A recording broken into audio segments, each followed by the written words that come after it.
लोकसभा से so called जातीय समीकरण पर खरे नहीं उतरते हैं। जो है बेहतर शिक्षा मिले, बेहतर नौकरी मिले, बेहतर जो है जीवन जीने के तमाम बुनियादी संसाधन उपलब्ध हो और हर बिहारी आत्मसम्मान से अपनी। बिहार में चुनावी जंग अब तेज हो चुकी है और इसके कई सारे कारण हैं, क्योंकि समय नज़दीक है और इसके लिए नए नए प्रत्याशी उखड़ करके आ रहे हैं और नए नए लोग एक दूसरे को कटाक्ष करने में लगे हैं। कुछ पुराने लोग भी थे जो बंद थे, अब वो खुल करके बोलने के लिए आ चुके हैं और उसमें अब जो ज़बरदस्त हमला हो रहा है वह कांग्रेस की तरफ से पलटवार हो रहा है, यानी राहुल गांधी की तरफ से पलटवार हो रहा है और उनके कह सकते हैं रक्षक कह सकते हैं, उनके ब्रह्मास्त्र कह सकते हैं, जो बिहार में छुपके थे बैठे हुए, वो अब निकल चुके हैं। वो कोई और नहीं, कन्हैया कुमार है।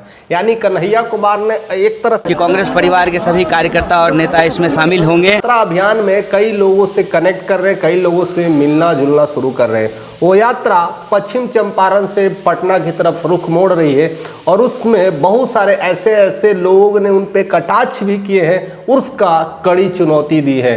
कई लोग उन्हें कहते हैं कि ये बरसाती मेढक है, यानी बीच बीच में गायब हो जाते हैं और अचानक से चले जाते हैं। उन सारे लोगों के लिए उन्होंने जवाब देना शुरू कर दिया है और इनके इस जवाब से विपक्ष में एक हड़कंप मच गई है और कांग्रेस का यह ब्रह्मास्त्र बहुत तेजी से आगे बढ़ता जा रहा है। जिस तरह से महात्मा गांधी ने चंपारण से यात्रा शुरू की थी, वही चंपारण यात्रा की जगह चुनी गई है और वहां से बिहार पैदल मार्च होगा और यह यात्रा 1 महीने तक चलेगा। इस यात्रा के दौरान बहुत सारे लोगों से मिलना होगा, बहुत सारे युवाओं से मिलना होगा, बहुत सारे ग्रामीणों से मिलना होगा और उसको लेकर करके कई सारे विवादों पर बातें करना होगा। बट उन लोगों के लिए दरकिनार कर दिया है, वैसे लोगों को उन्होंने कड़ी चुनौती दे दी है जिन्होंने इन्हें बरसाती मेढक कहा है और जिन्होंने इनके इस चुनावी बिगुल के लिए कई सारे लालछन लगा रहे हैं। अब बात दरअसल ये है कि ये ऐसा कह रहे हैं, इनके पीछे मंशा क्या है। वो डायरेक्टली कहते हैं कि सरकार में बैठे लोग, अगर हम जैसे लोगों को, जो हम लोग जमीनी स्तर पर काम करने के लिए जुड़े हैं या फिर हम नहीं भी काम करते हैं, हम जमीनी स्तर पर बता भी रहे हैं कि सरकार की गलतियां क्या है, सरकार ने क्या क्या नहीं किया है, तो सरकार को और कोई काम नहीं है, बस हमारी ही गलतियों को गिनाते रहे। अरे भैया, हमारा काम है, विपक्ष में हम बैठे हैं और हमें गिनाना था कि आप कहाँ ठीक नहीं कर रहे हैं, कहाँ गलतियां कर रहे हैं। आपको बस काम करना चाहिए था, आपको हमारे वाले मुद्दे में इंटरफेयर ही नहीं करना चाहिए था।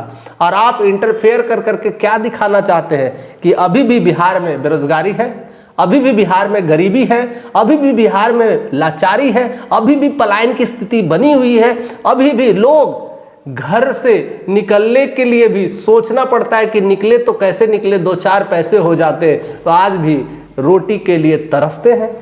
क्या यह बताने के लिए हम पे वार कर रहे हैं? ऐसा कर करके सरकार में बैठे लोग अपने आप को इस तरह की बातों में उलझा कर करके फोकस कहीं और करना चाहते हैं। जो रियल फोकस है उस पे जाए और बिहार का भविष्य या किसी भी समाज का तो मील है।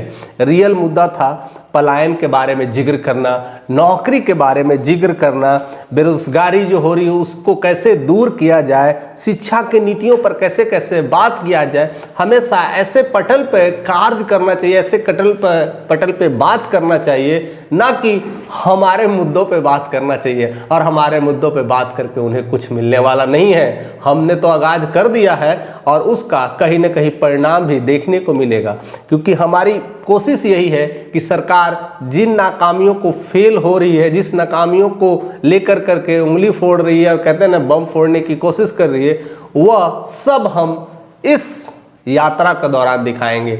और कहते हैं कि जिस तरह से राहुल गांधी ने भारत जोड़ो यात्रा अभियान किया था, उस अभियान में बहुत सारी चीज़ों को देखा और धरातल पटल पर रखा, उसका कहीं ना कहीं अंश बढ़ा। और भारत इसीलिए जाना जाता है, भारत यात्राओं का देश कहा जाता है। कई सारे स्वतंत्रता सेनानी हैं, कई सारे लीडर हैं जो भारत में ऐसे दौरे किए और लोगों को समझा, जाना और उनसे कनेक्ट हुए, तभी एक अच्छे लीडर भी बने हैं। लेकिन उन लोग पक्ष में बैठे या कह सकते हैं ना सरकार में बैठे, बस वहाँ से माइक पकड़ा दिए और बस कटाक्ष करना शुरू कर दिए। अरे भाई, कटाक्ष करना है तो करो, बात करना है तो करो, बेरोजगारी पे करो, हमसे करो, गरीबी पे करना हम तैयार हैं, बैठो आमने सामने बैठ के बात करो। तो हम कुछ काम कर रहे हैं, उसमें आके कह रहे हैं कि ये बरसाती बेढक है, ये तो ऐसे ही आ रहा है, हवा का चाल चल रहा है, कुछ भी बोल रहा है। हमारे बोलने से आपको जल रही है ना, यानी लगा ना, इसका मतलब ये है कि फर्क पड़ रहा है, हमारे इस यात्रा से आपको फर्क पड़ रहा है। और यही फर्क पड़ना भी चाहिए, क्योंकि जब जब यात्रा होती है तो एक चुनावी जंग शुरू हो जाता है और लोग समझने लगते हैं कि आपने क्या किया है और आगे भी क्या करने वाले हैं। तो कहीं ना कहीं अगर इस तरह से देखा जाए तो राहुल गांधी ने जो ब्रह्मास्त्र रखा था और बिहार में लॉन्च कर दिया है, और उनके लॉन्च होते ही बिहार में काफ़ी खलबली मच चुकी है। चाहे वो एनडीए की सरकार हो, चाहे वो राजद की भी सरकार कह सकते हैं, राजद की सरकार के लिए भी एक चुनौती खड़ी हो चुकी है।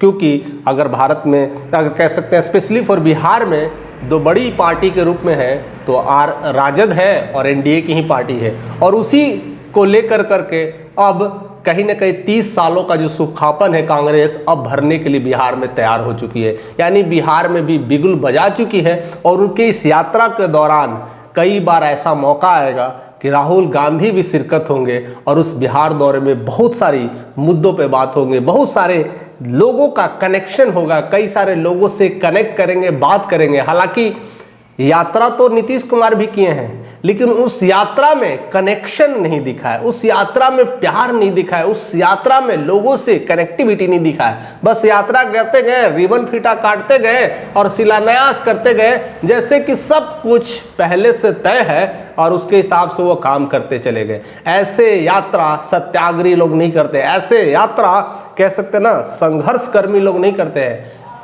यात्रा करने का उद्देश्य होता है लोगों से कनेक्ट करना, लोगों से मिलना, लोगों के मुताबिक होना, उसको समझना कि क्या अभी चल रहा है, क्या लोगों की कमी है, यहाँ किस कमी की बात कर रहे हैं। इस तरह से अगर हम यात्रा करेंगे तो लोग अपने आप बात करेंगे, लोग अपने आप जुड़ेंगे, आपसे समझेंगे और अपनी भूमिका, अपनी पृष्ठभूमि को बारे में बताएंगे कि यहाँ पर क्या गड़बड़ है, उसे ठीक कर दीजिए। फिर सरकार आपकी है, आपको कौन रोकने वाला है। आपको तो सारा कह सकते हैं ना A to Z आपको दिया हुआ है, डबल इंजन की सरकार है, जो चाहिए लागू कर सकते हैं, अप्लाई कर सकते हैं। फिर भी आपको कोई काम धाम नहीं है तो बस हमारी यात्रा पर क्वेश्चन मार्क करने के लिए, यही के लिए सरकार चला रहे हैं। तो मत चलाइए, छोड़ दीजिए, और नहीं छोड़िएगा तो बिहार की जनता उठा कर पटक देगी। बस यही सारा मामला हो रहा है और बिहार में सियासी गरम तेज हो रहा है। और इसको लेकर के कन्हैया कुमार की इस विस्फोटक अंदाज को लेकर के बिहार में और भी एक उपद्रव सा माहौल बन चुका है। अब इस खेल को लेकर के अब क्या होने वाला है, क्या इनके इस खेल को, इनके इस यात्रा को कोई टक्कर देने वाला अभी तक बिहार में है? अगर है तो कोई है तो आए तो सही।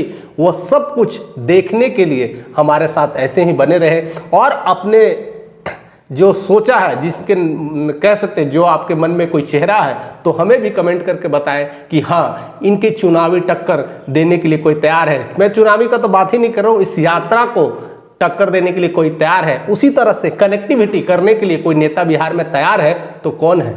आप कमेंट करके ज़रूर बताइएगा। चैनल पे नए हैं तो सब्सक्राइब करिएगा, क्योंकि ऐसे सारे नोटिफिकेशन आपको मिलते रहेंगे।